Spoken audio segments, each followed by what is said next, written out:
क्योंकि वहां शिवसेना, एकनाथ शिंदे की शिवसेना इस बात पर अड़ गई है कि मुंबई में यानी बीएमसी में जो मेयर होगा वो शिवसेना का ही होगा। और भारतीय जनता पार्टी के सामने मुश्किल ये है कि पहली बार मिला ये मौका वो अपने हाथ से कैसे बाहर जाने दे। लेकिन अब खबरें आ रही हैं कि एक नया गठबंधन वहां तैयार हो रहा है, यानी शिवसेना का ही मेयर बनाने की कोशिशें वहां पर हो रही हैं। शिवसेना का ही मेयर यानी शिवसेना के मूल शिवसेना से टूटे हुए दोनों धड़ एक साथ मिलने की तैयारी कर रहे हैं। क्या कुछ चल रहा है उसको लेकर किस तरह से बातें हो रही हैं, शिवसेना के नेताओं की ओर से ही ये बातें आ रही हैं और उधर एकनाथ शिंदे इस बात पर अड़े ही हैं कि मेयर शिवसेना का ही होगा। दिल्ली तक बैठकें हो रही हैं लेकिन अभी तक कुछ तय नहीं हो पाया है। और उधर चुनाव आयोग को एक बार फिर सुप्रीम कोर्ट से जबरदस्त फटकार मिली है। किस तरीके से एसआईआर की जो प्रक्रिया चल रही है और एसआईआर के लिए कैसे नियम कानून को धता बताया है चुनाव आयोग ने, उस पर जबरदस्त फटकार लगाई है कल सुप्रीम कोर्ट में। उस पर फिर सुनवाई जारी है, आज भी उसमें अपडेट होंगे। लेकिन बार बार फटकार लग रही है चुनाव आयोग को एसआईआर के मुद्दे पर। और चुनाव आयोग विपक्ष को जिस तरीके से इग्नोर करता है वो लगभग उसी तरीके से सुप्रीम कोर्ट को भी जवाब देता दिखाई पड़ता है। पर सबकी निगाहें हैं कि जब आखिर में फैसला आएगा एसआईआर पर। अभी तो सुनवाई जारी है। और इधर शंकराचार्य के साथ मौनी अमावस्या के दिन प्रयागराज में जो कुछ भी हुआ उसको लेकर हंगामा बढ़ता जा रहा है। न केवल तमाम हिंदू संगठन, सारे शंकराचार्य राजनीतिक दल एक साथ जुट रहे हैं, शंकराचार्य के पक्ष में दिख रहे हैं, बल्कि भारतीय जनता पार्टी से भी विरोध की आवाजें आ रही हैं और अब आरएसएस से भी लगातार विरोध होने लगा है। आरएसएस के कई नेताओं ने इस पर सरकार की खिंचाई की है, माफी मांगने को कहा है, वहां के प्रशासन की निंदा की है। लेकिन इस बीच मेला प्रशासन जो है यानी एडमिनिस्ट्रेशन, उसने शंकराचार्य को एक और नोटिस थमा दिया है। इससे पहले नोटिस दिया था, शंकराचार्य ने उसका जवाब दिया और उसके बाद आज फिर सुबह सुबह एक नोटिस उनको दे दिया गया है और यह कहा गया है, यह धमकी दी गई है कि शंकराचार्य को हमेशा के लिए माघ मेला क्षेत्र से प्रतिबंधित कर दिया जाएगा। हालांकि सोशल मीडिया पर उसकी जमकर निंदा हो रही है कि जब शंकराचार्य ही माघ मेले में और कुंभ मेले में नहीं आएंगे तो फिर कौन आएगा। लेकिन उसके विकल्प भी बताए जा रहे हैं कि किस तरह के साधु संत आएंगे, यानी जो सरकार की चापलूसी करने वाले लोग होंगे वही आएंगे।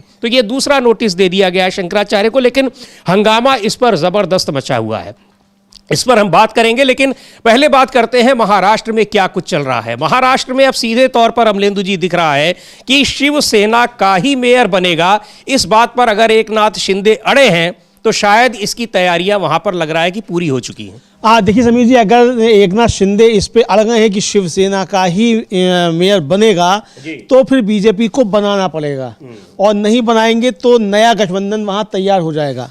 और इसके संकेत साफ तौर पर मिलने लगे हैं, बल्कि खुलकर कहा जाने लगा है कि 2022 में बीजेपी ने शिवसेना तोड़ी थी, तो अगर कोई दूसरी पार्टी तोड़ देगा तो इस पे हैरान होने की कोई आवश्यकता नहीं है। यानी इसका मतलब अब टूटन जो है महायुति में होगी और ये समीर जी उल्टी गंगा बहने जैसी स्थिति होगी कि सत्तारूढ़ दल जो है उसके अंदर टूट फूट हो जाए।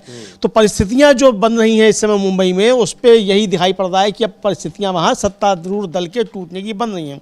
शिवसेना यूबीटी के नेता हैं आनंद दुबे और आनंद दुबे ने साफ तौर पर कहा है कि अब नया गठबंधन तैयार हो रहा है और नया गठबंधन की नई शक्ल होगी। बड़ा खेल चल रहा है और ये खेल बहुत जल्द सबके सामने आ जाएगा और मेयर किसका बनेगा ये आने वाले समय में तय हो जाएगा।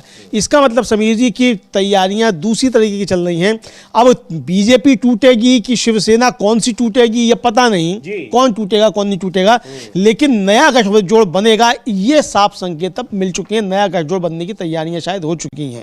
बिल्कुल। और क्या कह रहे हैं शिवसेना के जो प्रवक्ता हैं आनंद दुबे, उनको हम सुनते हैं। लेकिन ये नया गठजोड़ बन रहा है, इसकी तैयारियां हो रही हैं और एकनाथ शिंदे जिस तरीके से अड़े हुए हैं, यानी ऐसा लग रहा है कि वो या तो उनकी पार्टी का, एकनाथ शिंदे की शिवसेना का मेयर बने मुंबई में, या फिर वो दूसरी जो शिवसेना है जिस शिवसेना से वो निकल कर आए थे उसके साथ गठजोड़ तैयार है। सुनते हैं आनंद दुबे क्या कह रहे हैं। वो कई वर्षों में दोहराता है और कभी कभी जल्दी जल्दी दोहराता है। जिस प्रकार 2022 में हमारी पार्टी शिवसेना से एक गठ बाहर निकला था, सूरत में जाके उसकी गठ स्थापना हुई थी, उसका नाम था ESS। अब इतिहास अपने आप को पुनः एक बार दोहराने जा रहा है। भारत की भूमि से हजारों किलोमीटर दूर स्विट्जरलैंड की धरा पर एक जगह है दावोस, वहां पर एक नया खेल चल रहा है, एक नई खिचड़ी पक रही है। दावोस की धरती पर एक नया गठ स्थापित होने जा रहा है जिसका नाम बहुत ही रोचक है, रोमांचित करने वाला है। नाम है URS। आप पूछेंगे ये क्या है, तो यही तो खेल है पर्दे के पीछे। ये URS नाम का गठ दावोस की धरती पर बन रहा है। मतलब बड़ी पुरानी कहावत है ना, जैसी करनी वैसी भरनी, जो बोइएगा वही तो काटिएगा। आप हमारी पार्टी तोड़ते हो, कोई आपकी पार्टी तोड़ता है। आप सूरत में जाकर पार्टी बनाते हो, कोई दावोस में जाकर पार्टी बनाता है।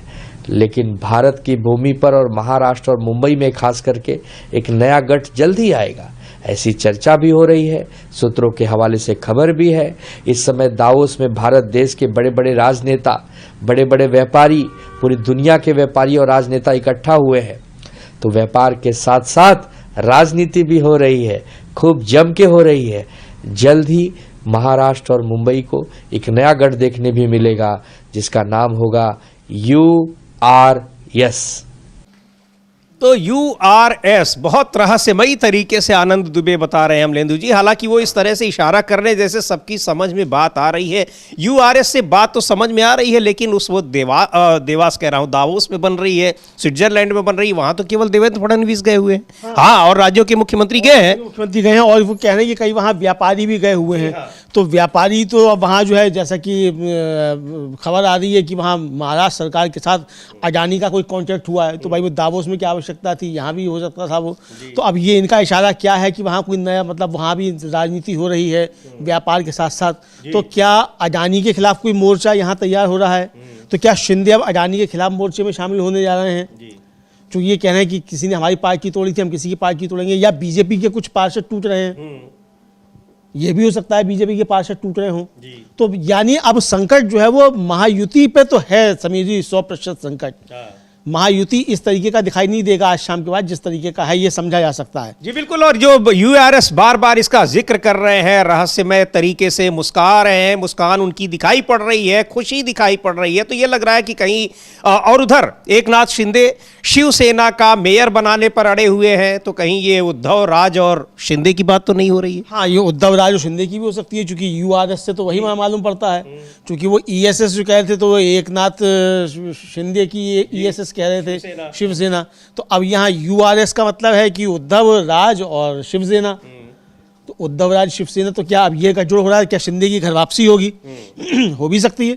हाँ, अब जिस तरीके से वो कह रहे हैं कि हाँ शिवसेना का, ये तो उन्होंने कहा नहीं क्या शिवसेना क्या कैसे, और चूंकि सबको पता है उनके पास तो 29 पार्षद ही हैं, अकेले तो वो बना नहीं सकते हैं। लेकिन हाँ, अगर उनके पास 66 पार्षद वाले शिवसेना यानी उद्धव ठाकरे गुट की शिवसेना मिल जाती है, तब फिर निश्चित तौर पर मुंबई में शिवसेना का ही मेयर एक बार फिर बन जाएगा, ऐसा माना जा रहा है। और जो संकेत दिखाई पड़ रहे हैं शिवसेना के जो प्रवक्ता, जिसको आनंद दुबे जो अभी बोल रहे थे, हम लोगों ने सुना, उनकी बातों से यही लग रहा है। लेकिन अब दावोस में क्या कुछ हो रहा है, ये थोड़ा अभी खुलना बाकी है। इसके बीच में उनका जो कहना था, वो बिटवीन द लाइंस क्या कहना चाह रहे हैं, उस पर अभी बहुत सारी बातें होंगी। लेकिन URS से तो ये मतलब साफ है कि मुंबई में शिवसेना का मेयर बनाने के लिए उद्धव ठाकरे और एकनाथ शिंदे, इन दोनों गुटों की एक तरह से जो गतिविधियां हैं, या कह लीजिए कि अंदर ही अंदर राजनीतिक खिचड़ी पक रही है, ये दिखाई पड़ रहा है। हाँ, अंदर ही अंदर कोई ना कोई राजनीतिक खिचड़ी बहुत जबरदस्त पक रही है। चूंकि जो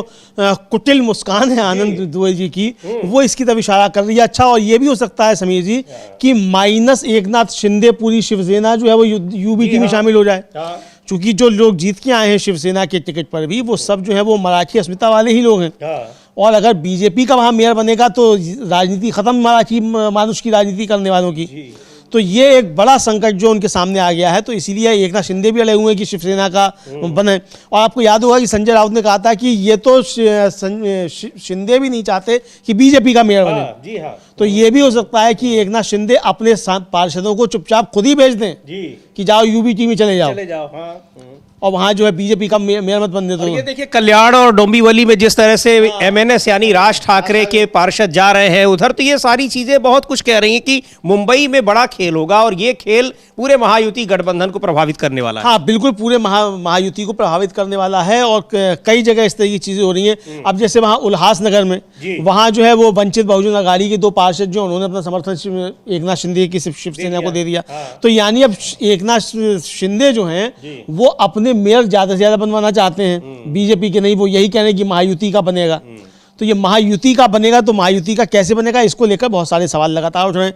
तो वहां महाराष्ट्र में कोई ना कोई गड़बड़ बहुत ज्यादा बड़ी है समीर जी, ये समझ में आ रही है। और बीजेपी की तरफ से खामोशी बरती जा रही है, बिल्कुल किसी तरीके का कोई बयानबाजी नहीं आ रही है कि किसका बनेगा किसका नहीं बनेगा। पहले तो बहुत कूद रहे थे, ये मीडिया भी खूब चिल्ला रहा था कि हिंदुत्व के धुरंधर देवेंद्र फडणवीस 30 साल के बाद बीजेपी का जो है वो मेयर बनने जा रहा है, पहली बार बीजेपी का मेयर बनने जा रहा है। अब कोई नहीं गा रहा है कि बीजेपी का मेयर बनने जा रहा है।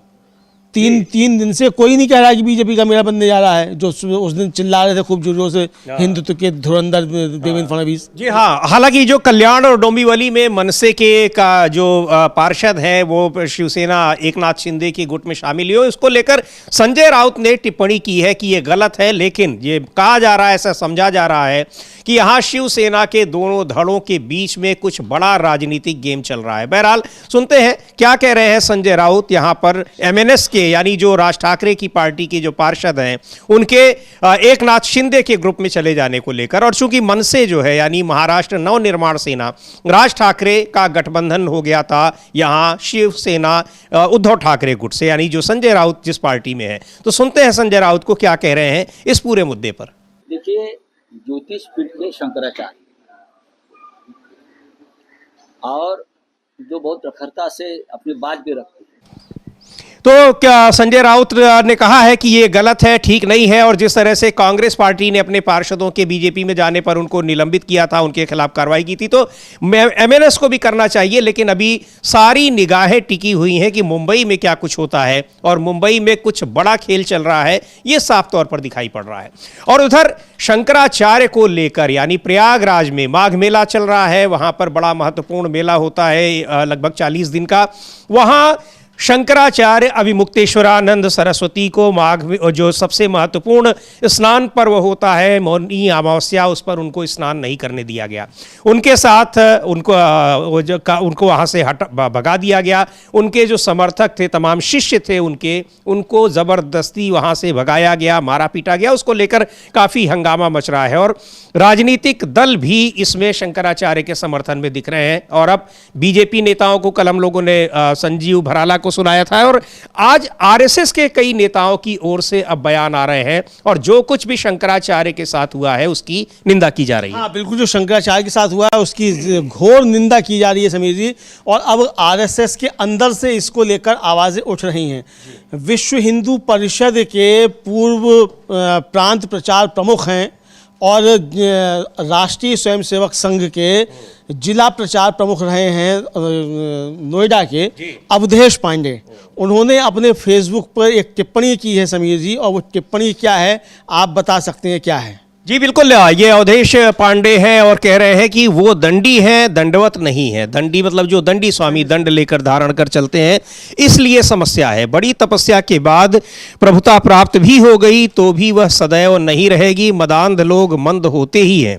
सर्वशक्तिमान ईश्वर सबका भला करें। आप सभी का आज का दिन शुभ हो। अमलेंदु जी ये सीधा निशाना साध रहे हैं मुख्यमंत्री योगी आदित्यनाथ पर कि वो आपकी तरह के संत नहीं है, वो दंडी स्वामी। हाँ, वो दंडी स्वामी हैं और असली स्वामी हैं। जी हाँ। और चूंकि बहुत सी बातें मठों को लेकर भी होती रहती हैं, तो वो मठाचार्य नहीं है, वो शंकराचार्य हैं और असली धर्मगुरु वही हैं। ये है और इसको लेकर बहुत सारी बातें हो रही हैं और ये अब बीजेपी आरएसएस के अंदर से भी आ रही हैं आवाज़ें।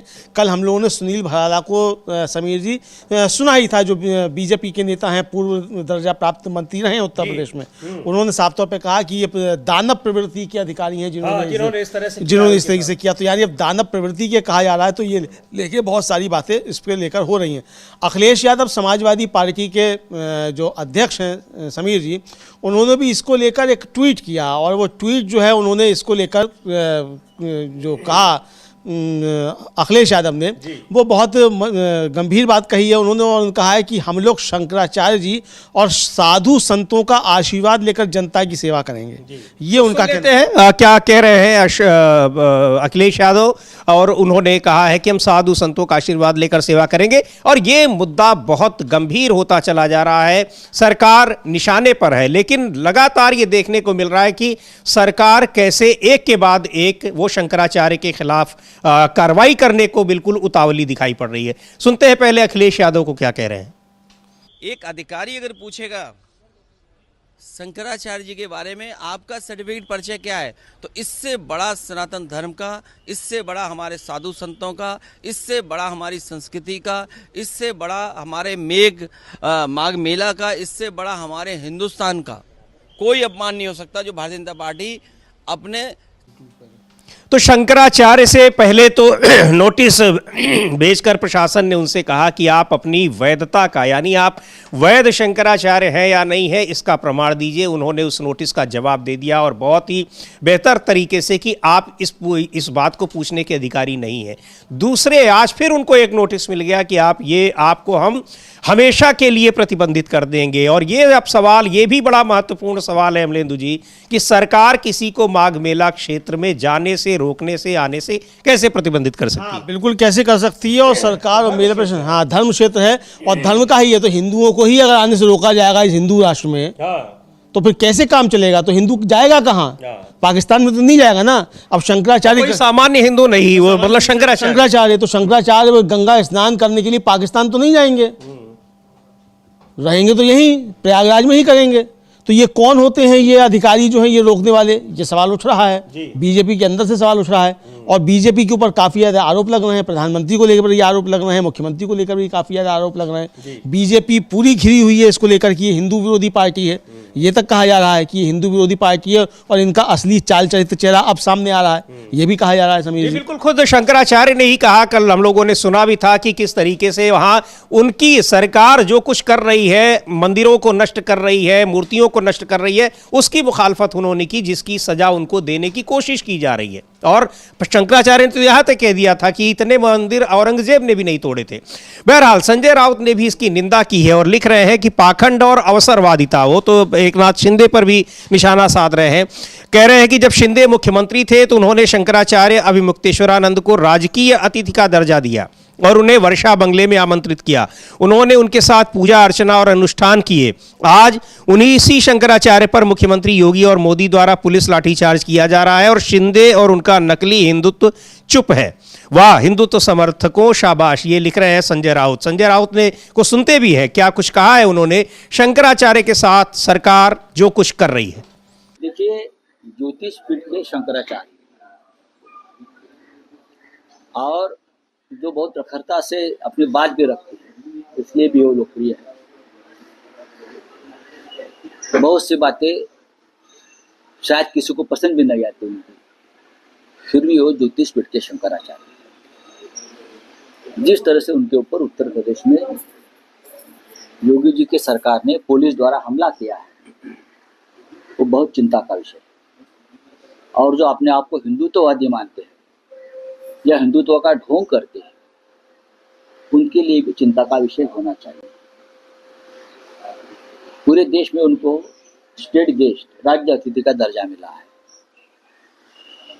महाराष्ट्र में आए थे तो मातोश्री पर आए थे, हमने उनकी सम्मान पूजा अर्चा सब किया। बाद में उनको निमंत्रित किया, मुख्यमंत्री शिंदे मुख्यमंत्री थे तो उनके सरकारी आवास पर वर्षा बंगले और मुख्यमंत्री जी ने भी शंकराचार्य जी को राज्य अतिथि का दर्जा दिया था। ऐसे शंकराचार्य के ऊपर हमला होता है और आज के एकनाथ शिंदे उनके ऊपर अपनी बात भी नहीं रख पाते, निषेध भी नहीं कर पाते कि आपके गुरु है, आपने उनके चरण धोकर तीर्थ प्राशन किया है वर्षा बंगले, आपने उनको राज्य अतिथि का दर्जा दिया है, तुम्हारे गुरु के ऊपर हमला हो रहा है, ये हिंदुत्व के ऊपर हमला है, लेकिन आप बात नहीं करते, आप निषेध नहीं करते। ये क्या है? ये है ढोंगी हिंदुत्व, नकली हिंदुत्व। बोगस हिंदुत्व, स्वार्थी हिंदुत्व। लेकिन हम शिवसेना उद्धव बालासाहेब ठाकरे ये घटना की कड़ी निंदा हम कर रहे हैं।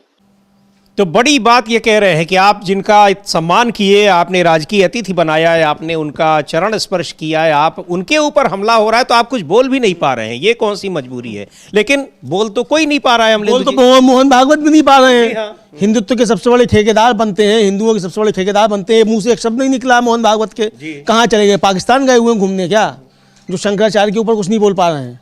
सवाल तो उठेगा ना कि आप अगर शंकराचार्य पे कोई पुलिस लाठीचार्ज कर रही है और उनका दंड गिराया जा रहा है, उनकी पालकी गिराई जा रही है, तो कैसे हिंदुत्व की बात करते हैं मोहन भागवत? फर्जी हिंदुत्व की बात करते हैं, ये सवाल तो उठेगा। हिंदुओं के सबसे बड़े धर्माचार्य जो हैं उनके ऊपर अगर हमला होगा और मोहन भागवत खामोश बैठे रहेंगे, कैसे हिंदू हैं? ये साबित करने का समय था मोहन भागवत को वो हिंदू हैं। बिल्कुल वही कह रहे हैं कि ये जो संजय राउत कह रहे हैं कि अगर आप कुछ बोल भी नहीं पा रहे हैं, एक शब्द आप उसकी निंदा भी नहीं कर पा रहे हैं, विरोध भी नहीं कर पा रहे हैं, तो इसका मतलब ये पाखंड है और आप नकली हिंदू हैं। बहुत ही उन्होंने तल्ख अंदाज में कहा। और यही नहीं, बहुत सारे जो संत धर्माचार्य हैं वहाँ माघ मेले में मौजूद है इस समय, जो नहीं भी हैं वो भी शंकराचार्य के इस अपमान को लेकर कड़ी निंदा कर रहे हैं। और वहाँ शंकराचार्यों ने, जो दूसरे पीठ के शंकराचार्य हैं, उन लोगों ने भी अभिमुक्तेश्वरानंद के समर्थन में आकर सरकार की निंदा की है, जो कुछ उनके साथ हुआ है, और इसको हिंदू धर्म पर हमला बताया है। स्वामी स्वरूपानंद है शंकराचार्य परिषद के, माफ कीजिएगा, स्वामी आनंद स्वरूप, वो क्या कुछ कह रहे हैं उनको भी सुनते हैं। और तमाम जो राजनीतिक दल हैं उनकी ओर से भी समर्थन मिल रहा है लगातार शंकराचार्य को। लेकिन सरकार उनको फिर एक नोटिस भेजा गया है बेला प्रशासन की ओर से। और यही नहीं, एक जो ट्रोल आर्मी होती है वो उनके पीछे लगा दी गई है उनको नकली बताने में। सवाल यह है कि वो शंकराचार्य के तौर पर, चाहे बड़े जो अभी संजय राउत कह रहे थे कि कई राज्यों में अतिथि बनकर गए, प्रधानमंत्री नरेंद्र मोदी ने खुद उनसे आशीर्वाद लिया या फिर और भी जगहों पर, तब क्या वो शंकराचार्य असली थे और आज नकली हो गए? हाँ बिल्कुल ये सवाल है समीर जी। और देखिए मजे की बात क्या है कि हिटलर और मुसोलिनी के चेले जो हैं विदेशी तस्वीर हम लोग देख सकते हैं। हाँ, एक बार अमलेंदु जी, जो तस्वीर ये वही स्वामी अभिमुक्तेश्वरानंद है शंकराचार्य, जिनका प्रधानमंत्री नरेंद्र मोदी आशीर्वाद ले रहे हैं। और ये अब ये अचानक जो है बन गए हैं नकली शंकराचार्य। लेकिन हैरानी की बात यह है अमलेंदु जी, प्रधानमंत्री का भी एक भी ट्वीट नहीं आया है भारत में ही। इस सहयोग की बात है कि इस समय विदेश में भी नहीं। हाँ, विदेश में नहीं है। और ड्रोन भी उनका उड़ रहा है। ड्रोन से देख भी लेते हैं कहाँ क्या हो रहा है, मगर ड्रोन से नहीं देख पाया कि शंकराचार्य पर लाठी चल रही है, ये नहीं देख पाया प्रधानमंत्री ड्रोन से। लेकिन समीर जी मजे की बात यह कि जो मैं कह रहा था कि हिटलर और मुसोलिनी के चेले जो हैं, काली टोपी लगाने वाले, वो जो हैं वो बता रहे हैं कि कौन धर्माचार्य असली है कौन नकली है। अरे पहले खुद तो साबित हो जाओ कि तुम भारतीय और हिंदू भी हो कि नहीं हो। हिटलर और मुसोलिनी की जो ड्रेस पहनते हो और यहाँ बता रहे हो धर्माचार्यों को, भगवा पहनने वालों को, कि कौन असली धर्माचार्य है, शंकराचार्य और कौन नकली शंकराचार्य है, ये बताएंगे अब। ये समीर जी बड़ा संकट है। वही चीजें हैं कि आखिर ये कौन तय करेगा, आप कौन होते हैं तय करने वाले धर्माचार्यों को। और यही बात कल शंकराचार्य ने अपना एक जो लंबा जवाब, हम लोगों ने इसको दिखाया भी था कल के इस ब्रेकिंग में, कि कैसे उन्होंने जवाब दिया है और वहां प्रशासन को कहा है। अब प्रशासन कह रहा है कि आपको हम हमेशा के लिए प्रतिबंधित कर देंगे। तो अच्छी बात है, आप शंकराचार्यों को प्रतिबंधित कर दीजिए और बाकी जो बहुत सारे बाबा लोग हैं आप उनको बुलाइए, मठों के मठाधीशों को बुलाइए और इन लोगों से आप सरकार की तारीफ करवाइए, चापलूसी करवाइए। यही हिंदू धर्म है आपकी निगाह में, अगर ऐसा है? बिल्कुल यही है कि अगर ऐसा है तो ठीक है भाई, इसी को कर दिया जाए। तो ये जो है देखा जाएगा। तो हम लोग सुन सकते हैं कि स्वामी आनंद स्वरूप जो है वो क्या कहते हैं। जी बिल्कुल, शंकराचार्य परिषद के अध्यक्ष हैं और सुनते हैं उनको क्या कह रहे हैं। ओम नमो नारायण। अब स्वामी अभिमुक्तेश्वरानंद जी का मामला बढ़ता हुआ जा रहा है और मैं देख रहा हूं कि जितने भाजपाई संत थे वो सब मार्केट में हैं। मुझे उन भाजपाई संतों से कोई अपेक्षा भी नहीं थी, लेकिन जो अखाड़ा परिषद के अध्यक्ष हैं स्वामी रविंद्रपुरी जी महाराज, उनसे मैं अपेक्षा कर रहा था।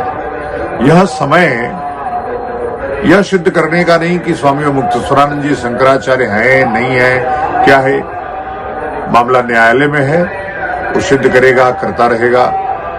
कई पीढ़ियों का ये मुकदमा है, शायद मुकदमे से हल भी नहीं होगा। मैं तो हमेशा से चाहता हूं कि संतों का मुकदमा शंकराचार्यों के न्यायालय में ही हल हो जाए। लेकिन संत कभी इस बात पे विचार नहीं करते कि उनकी मर्यादा, उनकी परंपरा कैसे बचेगी। अब प्रयागराज माघ मेला संतों की परंपरा सिखा रहा है और हम भाजपा को खुश करने में उनके पक्ष में लगे हैं, उनके पक्ष में बयान दे रहे हैं। देखिए क्या है रविंद्रपुरी जी महाराज, आपका मैं बहुत आदर करता हूं, आप बड़े भोले भाले संत हैं, लेकिन आप सत्ता से बहुत डरते हैं। मैं देखता हूं अखाड़ा डरने के लिए नहीं बना था, अखाड़ा राजाओं से लड़ने के लिए ही, धर्म की रक्षा के लिए बना था। और मुझे उम्मीद है कि पुनर्विचार करेंगे आप कि जिस प्रकार से चुटिया खींची गई ब्राह्मणों की, बटुकों को जिस प्रकार से पीटा गया, उसको लेकर के आप जरूर माघ मेला प्रशासन के ऊपर कार्रवाई कराएंगे, ऐसी हम उम्मीद करते हैं। मैं रामभद्राचार्य जी से कोई अपेक्षा नहीं कर सकता क्योंकि वो भाजपा से ही उनकी गाड़ी चल रही है।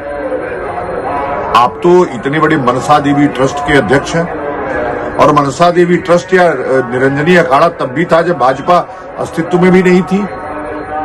तो इसलिए महाराज जी, आपसे बहुत अपेक्षा है, आप इस तरह के अनर्गल प्रलाप बंद करिए और इस समस्या का समाधान खोजिए। भाजपा कभी आपके लिए खड़ी नहीं होगी, मैं दावा कर रहा हूं। जिस दिन आप बुरे फंसेंगे, भाजपा कहेगी स्वामी रविंद्रपुरी जी से हमारा कोई मतलब नहीं है। इसलिए फिर से विचार करिए और इस तरह के बयान मत दीजिए। ओम नमो नारायण, जय जय हिंदू राष्ट्र।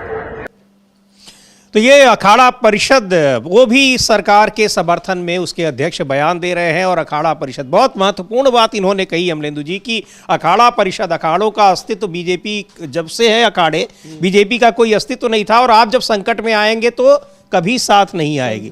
और अखाड़ों को संकट में आने की बात कर रहे हैं, चूंकि अक्सर विवाद वहां पर होते रहते हैं। अखाड़ा परिषद के अध्यक्ष खुद किस तरीके से उनकी जान चली गई अभी तक उसका पता नहीं चल पाया है। आरोप उनके अपने शिष्य पर लगा है जो जेल में बंद हैं। तो यही बात वो कह रहे हैं कि जब आप संकट में आएंगे तो आपके साथ नहीं खड़ी होगी। आज आप भले भारतीय जनता पार्टी का बचाव कर रहे हैं, क्यों अपने को राजनीति में आप कुदा रहे हैं, यही बात कह रहे हैं। बिल्कुल बिल्कुल यही कह रहे हैं कि आप राजनीति से अलग हटिए, और राजनीति अगर कुछ कर रही है तो आपको राजनीति से क्या लेना देना है। आप धर्म के साथ रहिए, आप धर्म के साथ ना रह के आप राजनीति के साथ खड़े हुए हैं। तो इसको लेकर आरोप प्रत्यारोप समीर जी खूब ज़्यादा चल रहे हैं। अखिलेश यादव समाजवादी पार्टी के अध्यक्ष हैं, उन्होंने एक ट्वीट किया और एक शंकराचार्य हैं उनकी उन्होंने एक क्लिप जो है वो भी पोस्ट की है। तो पहले तो समीर जी हम अखिलेश यादव का ट्वीट देखते हैं कि क्या है, फिर शंकराचार्य को हम सुनते हैं शंकराचार्य जी क्या कह रहे हैं। बिल्कुल, अखिलेश यादव लिख रहे हैं कि सत्ता जब अधर्म करने लगे वही कलयुग है। धर्म विरोधी भाजपा और उनके संगी साथी अपने दंभ के वश में सनातन धर्म का जो अपमान कर रहे हैं उससे समस्त सनातनी समाज आक्रोशित हो गया है। यहां तक कि जिन कनिष्ठ कर्मचारियों को भाजपा सरकार साधु संतों के अपमान का ये निकृष्ट कुकृत्य करने के लिए बाध्य कर रही है, वो भी इस पाप को करना नहीं चाहते हैं और अंदर से डरे हुए हैं। उनके बीच भी एक अंदरूनी आक्रोश जन्म ले चुका है, लेकिन नौकरी की मजबूरी की वजह से वो बाहरी तौर पर शांत है। भाजपा के समर्थक तक शर्मिंदा है। भाजपा जब सनातन की सगी नहीं है तो बाकी किसी और की क्या होगी, ये बात लिख रहे हैं और ये सच्चाई है। और लगातार जिस तरह से अमलेंदु जी बीजेपी के भीतर से आवाजें उठ रही हैं और संघ के भीतर से आवाजें उठ रही हैं, उससे ये पता चल रहा है कि ऐसा नहीं है कि वहां सारे समर्थक बैठे हैं, लेकिन हाँ कुछ डर के मारे और कुछ किसी और वजह से वो खुलकर सामने नहीं आ रहे हैं। लेकिन इसको लेकर जो शंकराचार्य परिषद हो या तमाम साधु संत हो, वो ज़रूर सामने यहाँ पर दिखाई पड़ रहे हैं और जो शंकराचार्य अभिमुक्तेश्वरानंद सरस्वती हैं उनके समर्थन में दिखाई पड़ रहे हैं। जिन द्वारका पीठ के शंकराचार्य के बयान को टैग किया है अखिलेश यादव ने अपने इस ट्वीट में, उनको भी सुन लेते हैं क्या कहा उन्होंने। अभी मौनी अमावस्या में स्नान के लिए दुखद घटना घटित हुई, जहाँ पटुक ब्राह्मणों को प्रशासन के कुछ कर्मचारियों के द्वारा, पुलिस प्रशासन के द्वारा चोटी पकड़ पकड़ के घसीटा गया। शिखा का अर्थ नहीं जानते ना ये लोग, धर्म का अर्थ ही नहीं जानते। पढ़े तो जाने, शिखा जो होती है वो वहाँ ब्रह्मरंध्र होता है। ब्रह्मरंध्र का अपमान नहीं किया जा सकता है। वहाँ ब्रह्म साक्षात्कार करना यानी कुंडलिनी जागृत करने के लिए ही तो ब्रह्मरंध्र है। ये षट चक्र भेदन करके हम ब्रह्मरंध्र में साधक जाता है। इस तरह से ब्राह्मणों का, साधुओं का, यतियों का गंगा स्नान करने से रोका गया, आचार्य जी को रोका गया, शंकराचार्य जी को रोका गया और पटुक ब्राह्मणों को, छोटे छोटे विद्यार्थी थे, साधु भी थे उसमें, उनको रोका गया, उनको घसीट करके उनको दंड दिया गया। तो ये प्रशासन का अहंकार, ये सत्ता हमेशा नहीं रहती है, कभी अपनी सत्ता का दुरुपयोग नहीं करना चाहिए।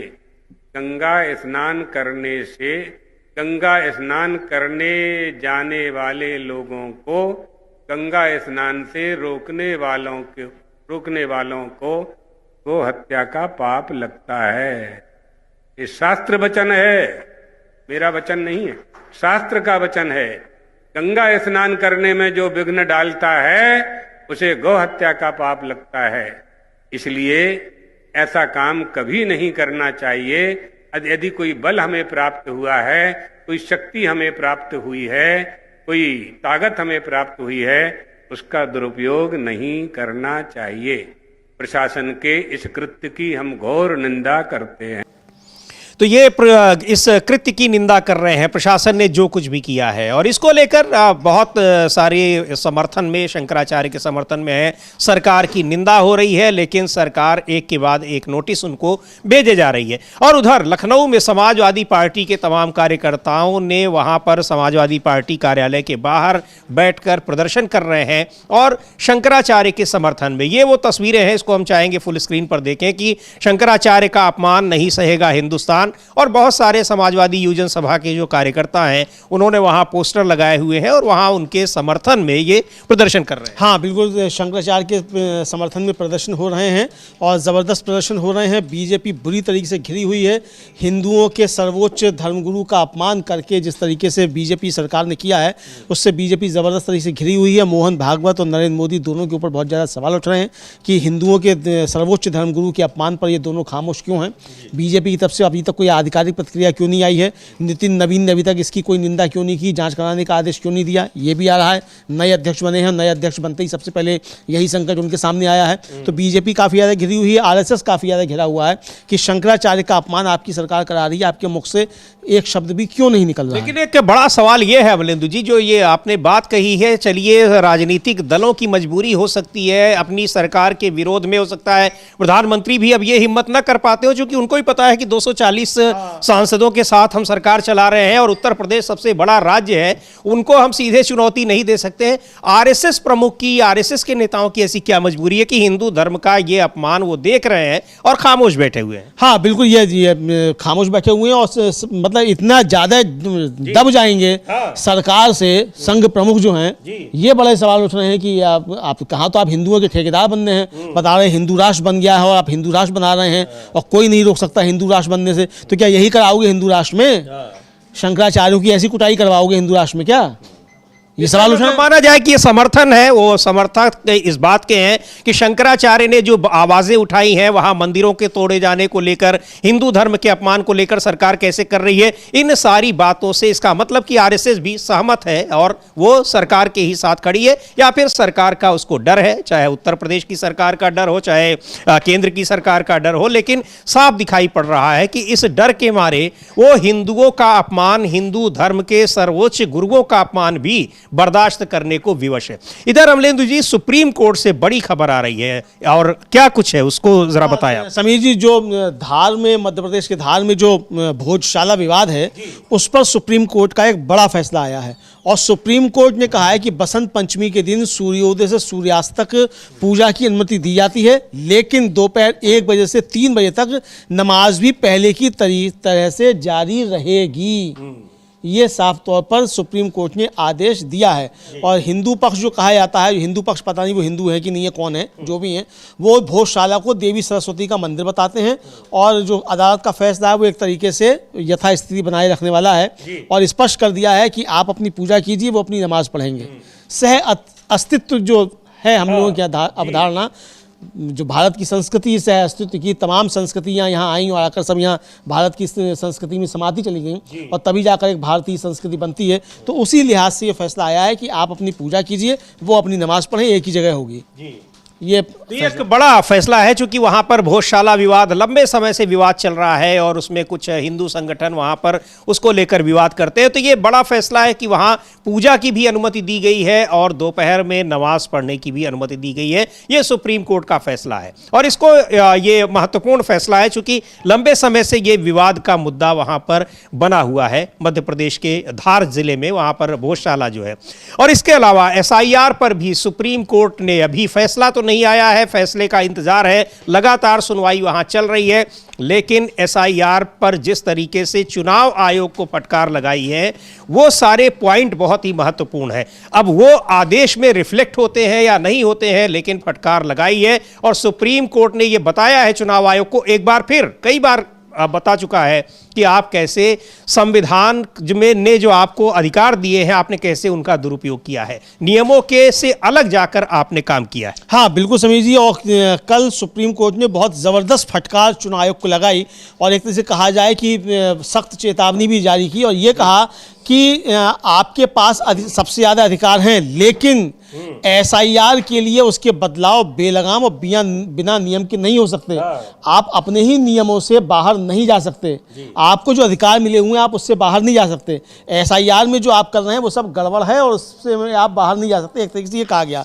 जो चुनाव आयोग को ये कहा उन्होंने कि भाई सबसे ज़्यादा अधिकार मिले हुए हैं, लेकिन चुनावी लिस्ट को रिवाइज करते समय उसके बदलाव, जैसा कि इस समय एसआईआर चल रहा है, प्राकृतिक न्याय के सिद्धांतों और 1960 के इलेक्टर्स रजिस्ट्रेशन नियमों के तहत प्रक्रिया का उल्लंघन करते हुए बेलगाम या बिना नियम के नहीं हो सकते। और चीफ जस्टिस सूर्यकांत की अध्यक्षता वाली डिवीजन बेंच के सदस्य जस्टिस जॉय माल्या बागची ने चुनाव आयोग से पूछा कि आपके पास नियमों से हटने का अधिकार है, लेकिन नियमों को खत्म करके नहीं। जी हाँ, यानी आप नियमों को खत्म करके नहीं हट सकते हैं। फॉर्म 6 में 6 नोटिफाइड डॉक्यूमेंट हैं, आपके एसआईआर में डॉक्यूमेंट हैं।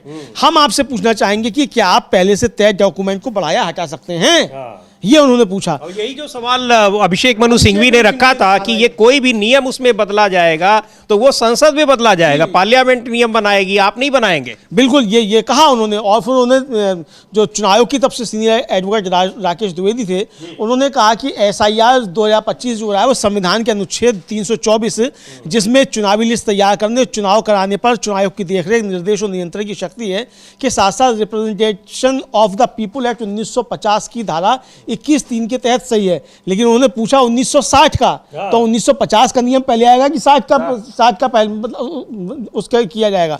और एक्ट की धारा 21(3) जो है चुनाव आयोग को किसी भी निर्वाचन क्षेत्र या उसके हिस्से के लिए चुनावी लिस्ट का विशेष रिवीजन जिस तरह से वह उचित समझे करने का अधिकार देती है, ये इन्होंने कहा। और यही सुप्रीम कोर्ट में दलील दी गई थी कि आपको एसआईआर किसी एक कॉन्स्टिट्यूंसी में, वो भी उसके किसी खास हिस्से में जहां आपको लगता है कि कुछ गड़बड़ी है, वहां करने का अधिकार देता है। पूरे राज्य की, पूरे देश का एसआईआर नहीं कर सकते, ये आपको अधिकार नहीं है। और द्विवेदी ने माना कि चुनाव की प्रक्रिया है, इससे बदलाव में कानून के समक्ष समानता, अनुच्छेद 14 में निहित कानून के समक्ष सुरक्षा, पारदर्शिता के संवैधानिक मानदंड और वोटिंग में आसानी की संवैधानिक गारंटी शामिल होनी चाहिए। हालांकि उन्होंने तर्क दिया कि 1950 के एक्ट की धारा 21 की उपधारा 3 चुनाव आयोग को चुनावी लिस्ट को रिवाइज करने के लिए तय सीमाओं से आगे ले जाने की अनुमति देती है, जब तक कि कारण दर्ज किए गए हो, प्रक्रिया निष्पक्ष और न्यायपूर्ण हो। ये खुद कह रहे हैं जी।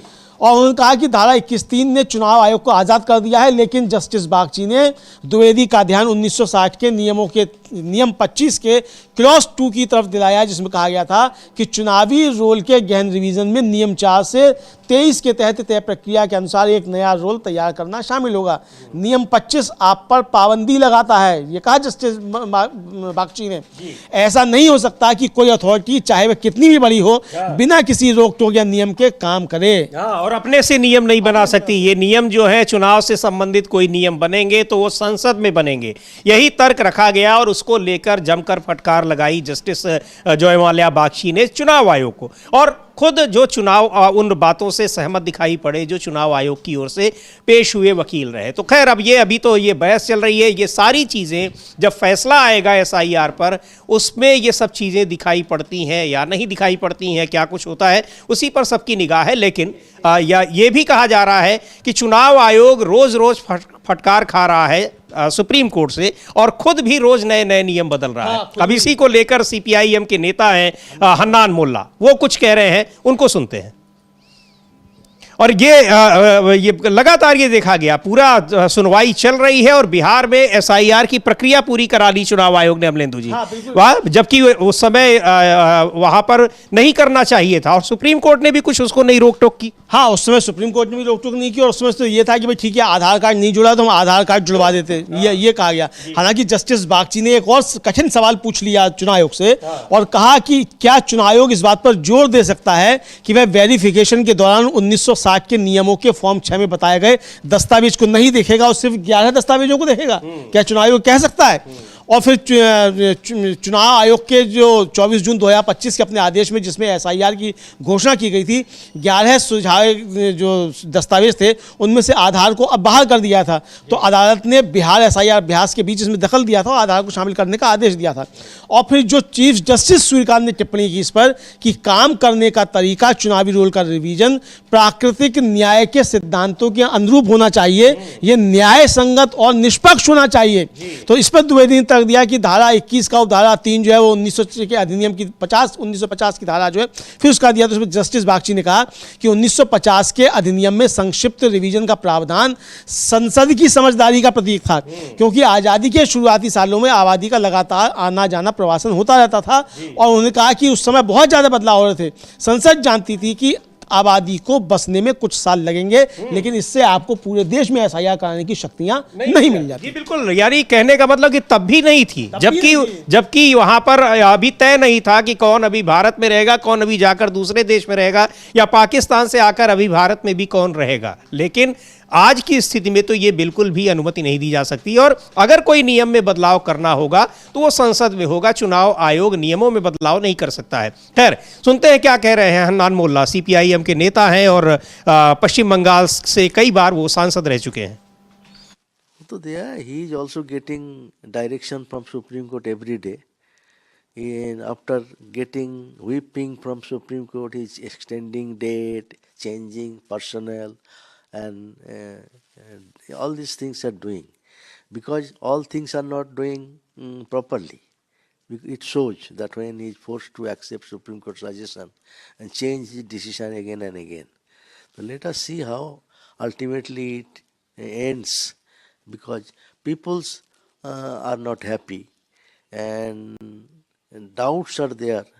Their voter name may be deleted and they may lose their voting rights.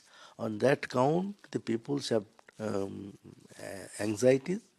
Let us see what else. तो कह रहे हैं हन्नान मोल्ला कि ज्ञानेश कुमार पश्चिम बंगाल पुलिस को एसआईआर नियमों को सख्ती से लागू करने का निर्देश उनको सुप्रीम कोर्ट में मिल रहा है, लेकिन हर दिन सुप्रीम कोर्ट से भले ही निर्देश मिल रहे हो चुनाव आयोग को, वहां पर वो डेडलाइन बढ़ा रहे हैं, कर्मचारियों को बदल रहे हैं और दूसरे बदलाव कर रहे हैं, क्योंकि चीज़ों को ठीक से संभाला नहीं जा रहा है। इससे पता चलता है कि सुप्रीम कोर्ट के सुझावों को मानने के लिए मजबूर किया जा रहा है और वो बार बार फैसले बदलते रहते हैं।